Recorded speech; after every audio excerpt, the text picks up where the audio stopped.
Makambuni Susu. La Reine Zinga TV. La Reine Zinga TV. Je dis la Reine Zinga TV a une moto nae et puis na ba ngenge nae babi boza de cité. Boza de cité ceux qui vont s'abonner na la Reine Zinga TV. Maman, ba s'abonner kaka. Papa, ba s'abonner kaka ba go s'abonner.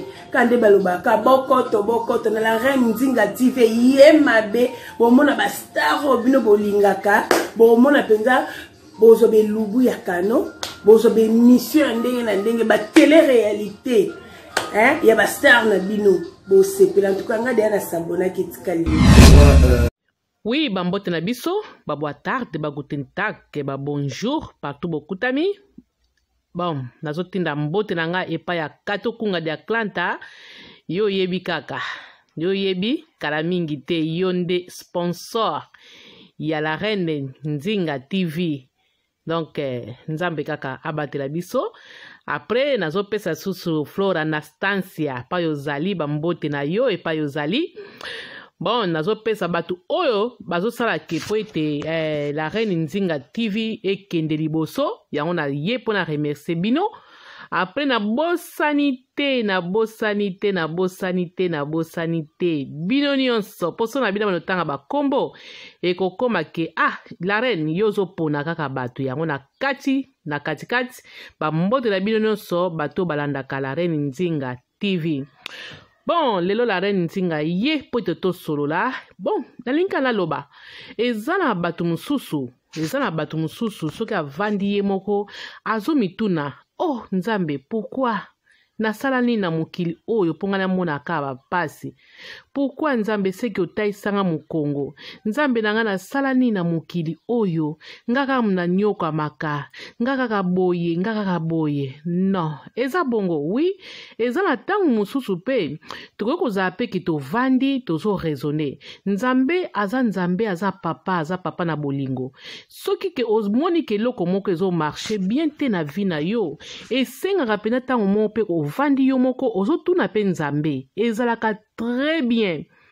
Il faut tous appeler na tango mo pe ke ovandi ozotuna tata Nzambe. Est-ce que papa na sala ni na mokili oyo na mona ka pasi? Est-ce que papa lisumu nini oyo nga na sala oyo penati lelo na mona ka ba pasi kaka oyo po ina souffra na mokili oyo? Est-ce que na sala mutu mabe? Soki na sala mutu mabe papa nga na yebaka te meka kolakisa nga ata na ndoto na mona mabe oyo ngai na sala. Eza na tango moko pe mutu il faut raisonner pe ovandi pe otuni Nzambe. Omoni eza na batu mususu tango oyo batu mususu nde tozoloba boye bazali pena ke bakangama ke sika moko azomona su ndenga sana na vi na ye te. Yango na sikoyo la Reine Nzinga aye po ete apesa conseil soki ke ozala lika moko oyo etungisaka bomoi na yo komitungisama te obetisa mutu na yo osala soki donc komitungisama te. Zwa mabolongo na yo bufukama bondela Nzambe, benga présence ya Nzambe. Yango tangu nyoso la Reine na yebsa bino. Omoni tangu ya suka, tangu pena oyo ezala pena ke tokomi na suka. Tangu wana siko yango Nzambe bandaka siko kosala musala na ye. Siko Nzambe pa yaka pona kaka biyela te. Soki obengi ye te akoya ndenge nini. Eza lokola mwana. Ozobokola mwana kati ya ndako. Okoyeba ndenge nini eloko wana mwana alingi. Mwana ekosenga ki ye moko aya. Papa mama nazana pusa opesa ngai boye. A partir wana yope okoyeba po opesa. Toboy teke Nzambe ayebi likambo na biso nyonso. O nyusto kansala motema Nzambe papa ayebi na ye. Me esengaka pe biso mo pe to bimisaka ba oyo nini esengeli pe oloba. Yo moko bimisa oyo ezotungisa yo epa ya Nzambe. Yango na bandeko na ngai na tango epa yo zali ozala ba problème. Ba problème misusu penza ozomona ke yonde ozomona tu ndengo sala te. Me yeba ke zala batu mususu basala ba problème koleka yo. Yango na bandeko na nga bo mitungisa makate. Soki ozana problème. Donc problème nyonso. Problème moko te.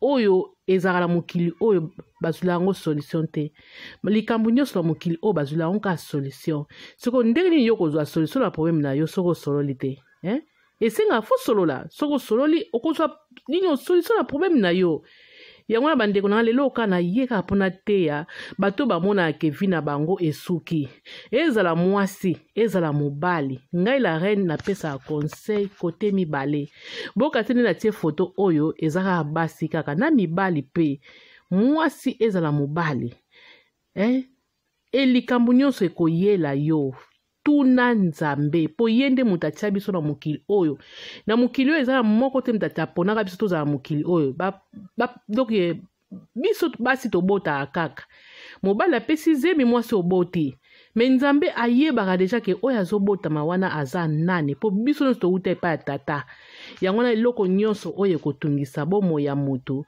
esengaka totuna nzambe soko omoni peke baproblème na yo ozotuna nzambe ozozwa solution te yebaka ntango ya suka ya nzambe ewumelaka mpe ewumelaka nango mpe mingi te ndenge biso tolobaka ke ya nzambe ewumelaka ewumelaka nango mpe mingi te eliaka nango mpe ta mingi te yo fukama kaka bondela nzambe vivre vie na yo normal basusi ebebisaka susi ebomaka susi ememaka maladi ebele na nzoto yango na bandeko na ngai nazalaki kala mwa conseil ngai naloba nanga mingi te me maloba oyo ngai nalobaka en tout cas esalaka mpe bien mpe etiaka implice na mabota na bandako na bino na bato pe oyo bazalaka oyo pe oyo ezosalama pe onga na lobi yango bandeko na ngai bozala bien nasengi bino kaka bosabone na chaîne ya la reine Nzinga ekosala nga bien kato kunga de Atlanta nayebi ke yo nde moto kala mingi te yo nde sponsor